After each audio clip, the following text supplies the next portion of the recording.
Comme Paul le dit dans Romains 11, 29, les dons et les appels de Dieu sont irrévocables ou sans repentir. Les dons sont les choses qui sont données librement ou gracieusement. Pensez aux cadeaux de Noël que vous avez peut-être reçus lorsque vous étiez enfant. Les appels sont les choses que quelqu'un a invité ou invité quelqu'un à faire. Dans ce cas, les dons, les appels viennent de Dieu. Dieu est le donateur des dons, initiateur des appels. Ces dons et appels particuliers ne peuvent jamais être retirés.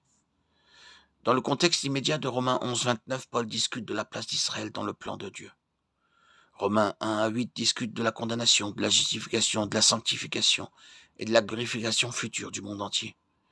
Il conclut le chapitre 8 avec une merveilleuse déclaration sur la certitude de toutes ces choses, en particulier la sécurité du croyant en Christ concernant la vie éternelle. Les questions suivantes se posent alors. Dieu n'a-t-il pas fait des promesses à Israël? Ces promesses sont-elles tenues? Paul répond dans Romains 9, 11. Avant la déclaration, les dons et les appels de Dieu sont sans irrévocabilité. Dans Romains 11, 29, Paul dit qu'Israël a connu un endurcissement partiel jusqu'à ce que le Seigneur soit venu. Romains 11, 25.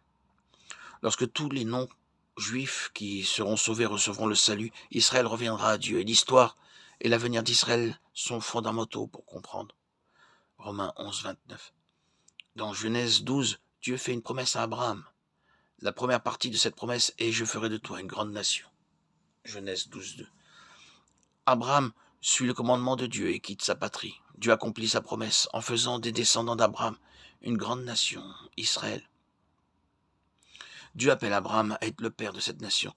Cet appel est irrévocable. Tout au long de l'Ancien Testament, Dieu fait de nombreuses promesses à Israël, notamment un royaume éternel, une communion avec lui, et bien plus encore.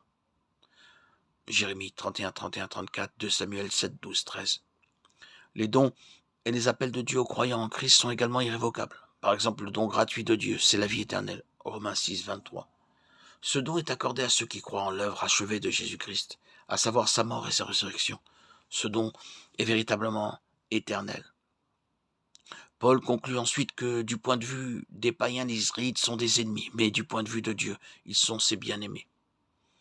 Dieu ne reniera pas ses promesses envers Israël, car les dons et les appels de Dieu sont sans repentir.